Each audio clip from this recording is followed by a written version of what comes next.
ಸಾಕಪ್ಪ,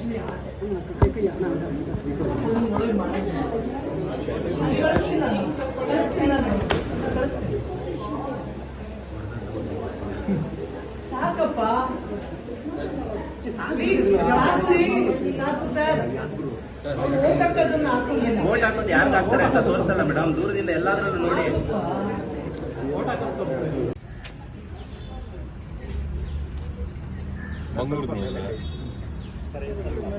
ಮೇಲೆ ಕೈ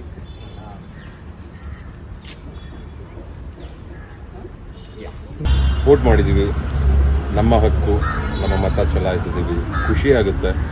ಆ್ಯಂಡ್ ಈ ಬೂತಲ್ಲಿ ತುಂಬ ಜನ ಬಂದಿದ್ದಾರೆ ಇವತ್ತು.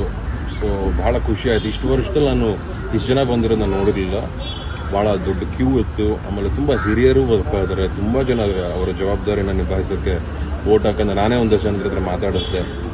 ಚೆನ್ನಾಗಿತ್ತು ಅನುಭವ. ಸಾಕಷ್ಟು ಜನ ಇನ್ನೂ ಮನೆ ಬಿಟ್ಟು ಹೊರಗಡೆ ಬರೋ ಉತ್ಸಾಹ ತೋರಿಸ್ತಾ ಇಲ್ಲ, ಯುವಕರು ಸ್ಪೆಷಲಿ, ವೃದ್ಧರೆಲ್ಲ 9% ಆಗಿದೆ. ಇಂಥವ್ರಿಗೆ ಏನು ಹೇಳ್ಬೇಕಂತ ಗೊತ್ತಾಗ್ತಿಲ್ಲ. ಅವ್ರು ಏನು ಅಂದ್ಕೊಂಡು ಜೀವನ ಸಾಗಿಸ್ತಾ ಇದ್ದಾರೆ ಈ ಒಂದು ನಮ್ಮ ದೇಶದಲ್ಲಿ ಅನ್ನೋ ನನಗಿನ್ನೂ ಅರ್ಥ ಆಗ್ತಿಲ್ಲ. ಇದು ಡೆಮೊಕ್ರೆಟಿಕ್ ಕಂಟ್ರಿ, ಈ ಥರ ಬ್ಯೂಟಿಫುಲ್ ಆಗಿರೋದು ಎಲ್ಲ ದೇಶಗಳಲ್ಲೂ ಸಿಗಲ್ಲ.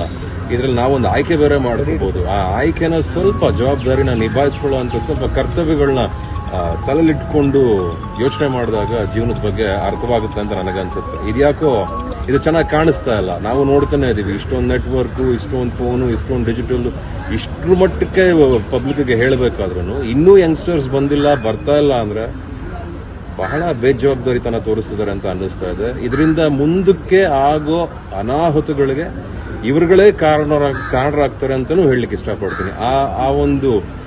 ಆ ಒಂದು ಬೇಸರವಾದ ವಿಚಾರನ ನಿಮ್ಮ ತಲೆ ಮೇಲೆ ನೀವು ಯಾರು ಹಾಕಬಾರ್ದು ಅಂದರೆ ದಯವಿಟ್ಟು ಬಂದು ಇವತ್ತು ಓಟ್ ಹಾಕಿ, ದಯವಿಟ್ಟು ನಿಮಗೆ ಬೇಕಾಗಿರೋ ನಾಯಕರನ್ನ ಗೆಲ್ಲಿಸ್ಕೊಂಡು, ನಿಮಗೆ ಬೇಕಾಗಿರೋ ಪಾರ್ಟಿನೇ ಗೆಲ್ಲಿಸ್ಕೊಳ್ಳಿ. ಇಲ್ಲಿ ಯಾರನ್ನ ಫೋರ್ಸ್ ಮಾಡಿದ್ರು ತಾನೆ ಇದನ್ನೇ ಬಂದು ಓಟ್ ಹಾಕಿ, ಇಲ್ಲೇ ಬಂದು ಓಟ್ ಹಾಕಿ ಅಂತ. ನಮಗೆಲ್ಲ ತಿಳುವಳಿಕೆ ಇದೆ ತಾನೆ, ನಮಗೆ ಯಾರು ಬೇಕು, ನಮಗೆ ಎಂಥವ್ರು ಬೇಕು, ನಮಗೆ ಎಂಥವ್ರನ್ನ ಆಯ್ಕೆ ಮಾಡ್ಕೋಬೇಕು.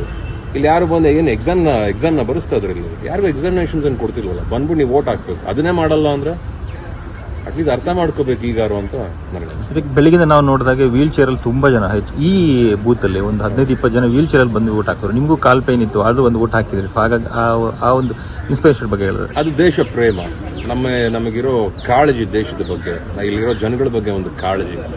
ಯಾರ್ಯಾರಿಗೆ ಕಾಳಜಿ ಇದೆಯೋ ಅವರೆಲ್ಲ ಬಂದಿದ್ದಾರೆ. ಇಲ್ಲಿ ಯಾರ್ಯಾರಿಗೆ ತುಂಬ ಅದನ್ನ ಪದಗಳು ಸಿಗ್ತಾ ಇಲ್ಲ ನನಗೆ ಹೇಳಬಾರ್ದು ಈ ಮಾಧ್ಯಮದವ್ರ ಮುಂದೆ. ಅದು ತಪ್ಪು ಅಂತ ಅನ್ನಿಸ್ತಾ ಇದೆ. ಇವಾಗ ತಿದ್ಕೋಬೇಕು ಇದನ್ನೆಲ್ಲ. ಬಂದ್ಬಿಟ್ಟು ಅಚ್ಚುಕಟ್ಟಾಗಿ ಓಟ್ ಹಾಕಿದಾಗ ಮುಂದಕ್ಕೆ ಮಕ್ಳು ನಾವೇನು ಹೇಳ್ಕೊಡ್ತೀವಿ, ಇವರು ಅವ್ರ ಮಕ್ಳಿಗೆಲ್ಲ ಏನು ಹೇಳ್ಕೊಡ್ತಾರೆ ಅಂತ. ನಾವೆಲ್ಲ ಓಟ್ ಹಾಕಿಲ್ಲ, ನೀವು ಹಂಗೆ ಬೆಳೀರಿ, ಏನಾರ ದೇಶ ಮಾರ್ಕೊಂಬೋಣ ಅಂತ ಹೇಳ್ಕೊಡ್ಬೇಕಾ?